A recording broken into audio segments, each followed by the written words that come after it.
रसोई एक, खाने वाले चार भूतिया परिवार। आओ बहुरानी, अपने टेढ़े पैर से इस अपवित्र कलश में भरी सूखी हड्डियों को गिराकर वीराने घर के अंदर प्रवेश करो। अगले दिन सुबह रेशमा खून से नहाकर शैतानों की आराधना करके रसोई में खाना बनाने आती है।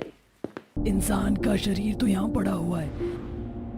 एक काम करती हूँ, गुर्दों का कीमा, कलेजे का कटलेट, सफेद हड्डियों की रोटी, ठंडे ठंडे खून का लस्सी बना लेती हूँ।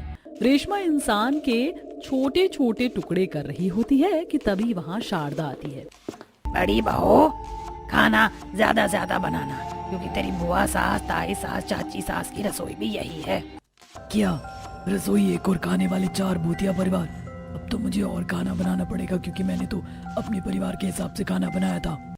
कोई बात नहीं बहू, थोड़ा सा वक्त लगेगा, पर तू थोड़ा थोड़ा खाना और बढ़ा दे। ठीक है माँ जी। खाना बन जाने के बाद, भाभी अगर खाना बन गया है तो बुआ जी, ताई जी और चाची जी के परिवार को खाना भिजवा दीजिए।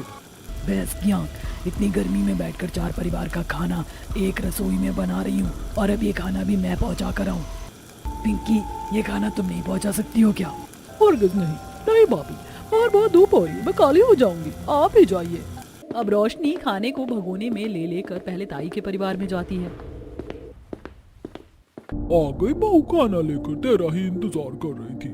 भाभी, लगता है आज आपने खाने में ताज़ा इंसान के शरीर को काट कर बनाया, क्योंकि खाने में से बहुत अच्छी खुशबू आ रही है। शुक्रिया शुक्रिया, मैं चलती हूँ, मुझे चाची के परिवार में भी खाना पहुँचाना है। अब रेशमा भागकर बुआ और चाची के परिवार में भी खाना पहुंचाती है। तभी गायत्री, बहू, गुर्दे का कीमा खत्म हो गया, जरा वो दोबारा ला देती तो ठीक रहता। जी अभी लाई। अब रेशमा दोबारा अपने घर पर आती है और गुर्दे का कीमा लाकर बुआ के परिवार वालों को देती है। अब तीनों परिवार को खिलाने के बाद रेशमा रसोई में देखती है, जहाँ सभी बर्तनों में तेल की चिकनाई के सिवा कुछ नहीं होता।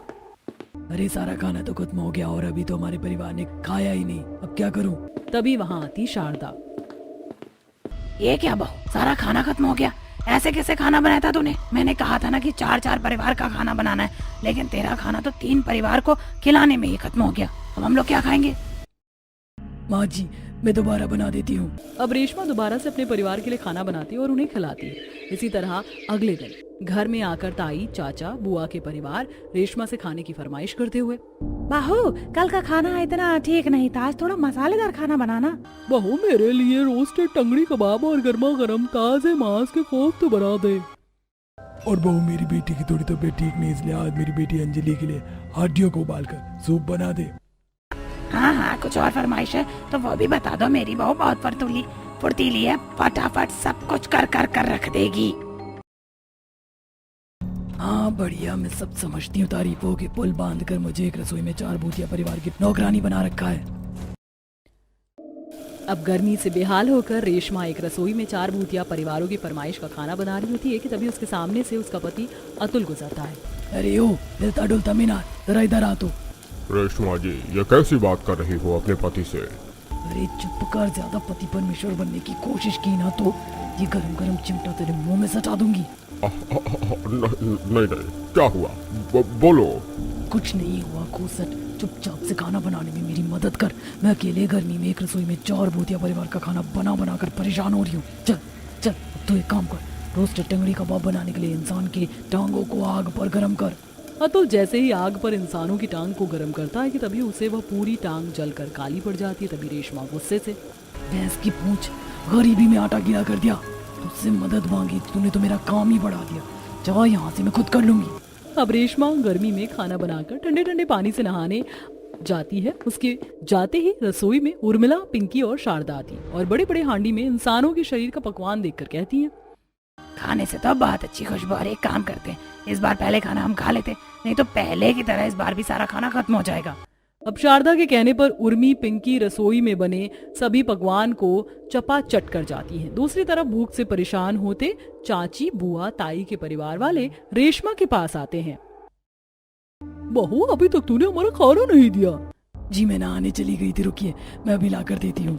अब रेशमा रसोई में आती है, जहाँ बड़े बड़े हांडियों में हड्डियों के सिवा कुछ नहीं होता। तभी रेशमा बाहर आकर कहती है, माफ करना बुआ जी, ताई जी, चाची जी, खाना तो सारा खत्म हो गया। अरे भाभी, ऐसे कैसे खत्म हो गया? हमारे मुंह में तो एक निवाला भी नहीं गया। अभी तेरे ताऊ जी भी खाने का इंतजार कर रहे हैं। तुम्हारा तो रोज रोज का हो गया, कभी कच्चा पक्का खाना और आज तो खाना ही खत्म हो गया। सच में इनका तो रोज रोज का हो गया। ये जानने के बाद भी कि चारों भूतिया परिवार की रसोई एक ही, फिर भी बहू खाना कभी समय से नहीं बनाती। बुआ जी, अगर इस घर से आपको समय से खाना नहीं मिल पाता तो आप अपना खाना अपनी रसोई में क्यों नहीं बनाती? खबरदार बहू, जो हमारे उसूलों के खिलाफ एक शब्द भी तूने बोला तो हम चारों भूतिया परिवार की शुरू से एक ही रसोई है और एक ही रहेगी। आप चुपचाप जाकर दोबारा से खाना बना। अब इतनी गर्मी में 4 भूतिया परिवार का खाना बनाकर रेशमा के दिमाग की दही हो चुकी। तभी रेशमा चूल्हे पर इंसानी शरीर के अलग अलग हिस्से को गैस पर पकाते हुए, क्या कह रही थी दादी सास कि मैं उनके उसूलों के खिलाफ कुछ नहीं बोल सकती? ठीक है दादी सास, अब मैं बोलूंगी नहीं, सीधा करके दिखाऊंगी। अब रेशमा जानबूझकर सभी खाने को आधा अधूरा पकाकर बुआ, ताई और चाची के परिवार वालों को पहुंचा कर आती है। अपने अपने घर में तीनों परिवार खाना खाते हुए। गंगा, ये रेशमा की रसोई से आज कैसा खाना आया है? सारे मांस कच्चे हैं और इनसे बदबू आ रही है। पता नहीं क्यों ही ऐसा खाना बना होगा। अरे ये कैसा खाना दिया है? खाते ही सीने में दर्द होने लगा। हाँ पिताजी, ये खाना तो मुझसे भी नहीं खाया जाएगा। ये सभी मांस मुंह से टूट ही नहीं रहे हैं। तभी गुस्से में तिलमिलाती हुई गायत्री, गंगा और सावित्री रेशमा के पास आकर, बहू आज तो तूने हद कर दी। सारा खाना कच्चा बनाकर भिजवा दिया, मेरे बच्चों ने तो खाया भी नहीं। क्या कच्चा? नहीं तो हम लोगों ने भी तो उसी खाने को खाया है? माँ जी बताइए, खाना कैसा बना था? खाना तो अच्छा बना था सावित्री, हमें तो कहीं से कच्चा नहीं लगा। लगेगा भी कैसे माँ जी? खाना भिजवाने के बाद मैंने सारा खाना दोबारा से पका लिया था। अपनी बहू का पक्ष मत ले शारदा। चुप करो, तुम तीनों की तो फरमाइश ही बढ़ती जा रही है। एक तो रसोई में इतनी मेहनत से 4 भूतिया परिवार का खाना मेरी बहू बनाती है और तुम रोज उसमें से कोई न कोई कमी निकालती हो। इसी तरह अगले दिन फिर से रेशमा तीनों परिवार का खाना बनाते वक्त उसमें पूरा का पूरा मिर्ची का बरनी पलट देती है और खाना बनाकर उन्हें देने जाती है। लीजिए बुआ जी आपका खाना। ला बहू। ताई जी कहाँ हैं आप? लीजिए अपना खाना पकड़िए। भाभी दीजिए। अब तीनों परिवार में खाना पहुंचाकर रेशमा घर आती है।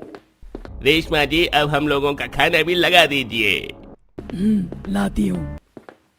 अब जहां रेशमा के परिवार वाले खुशी खुशी उसके हाथ की टंगड़ी कबाब, फेफड़ों का कीमा, गुर्दे का बिरयानी खा रहे होते हैं, वहीं दूसरी तरफ बुआ, ताई, चाचा के परिवार वालों का खाना खाते ही पेट में गुड़गुड़ होना शुरू होता है। पेट पकड़कर गंगा, हाय हाय दैया, मेरे तो पेट में बहुत दर्द हो रहा है। मुझे जल्दी शौचालय जाना होगा, नहीं तो मेरे सारे कपड़े यहीं खराब हो जाएंगे। अरे ये कैसा खाना देकर गई है बहू? इसे खाते ही पेट में मशीन चल रही है, गर गर गर गर गर की। मुझे फटाफट से शौचालय जाना होगा। अरे ये तो यहाँ खड़े होकर बातें क्या बना रहे? डाइनिंग टेबल की कुर्सी गुलाबी से पीला करने का इरादा है क्या? माँ, मेरे पेट में कुछ हो रहा है। शौचालय शौचालय। शेखर इतना कहता ही है कि तब तक उसका सफेद पजामा सफेद से पीला हो जाता है। छी, तूने तो यहीं अपना कच्चा भारी कर लिया बेटा। छी, कितनी गंदी बदबू आ रही है। भैया जाइए, जल्दी शौचालय जाइए, नहीं तो आपका पीला कच्चा देखकर मुझे उल्टी हो जाएगी। तभी अगले दिन खाना पहुंचाने के लिए रेशमा जैसे ही दरवाजा खोलती है, दरवाजे पर सावित्री, गंगा, गायत्री पहले से ही खड़ी होती है। रोको बहू, अपना खाना वापस ले जा, क्योंकि आज से हम तीनों अपना अपना खाना अपने रसोई में ही बनाएंगे। अरे अचानक से तुम तीनों को क्या हो गया? कुछ नहीं माँ जी, एक रसोई में 4 भूतिया परिवार का खाना बनाना आसान नहीं है। इसी वजह से कई बार रेशमा के हाथ से इतना खाना खराब बन जाता है जिसका भुगतान हमारे परिवार वाले उल्टियां और टट टट टट। बस बस गंगा, सब समझ गए। ठीक है, फिर जैसी तुम तीनों की मर्जी। अब इसी तरह रेशमा का षड्यंत्र काम कर जाता है और अब उसे उसकी खुद की रसोई मिल जाती है।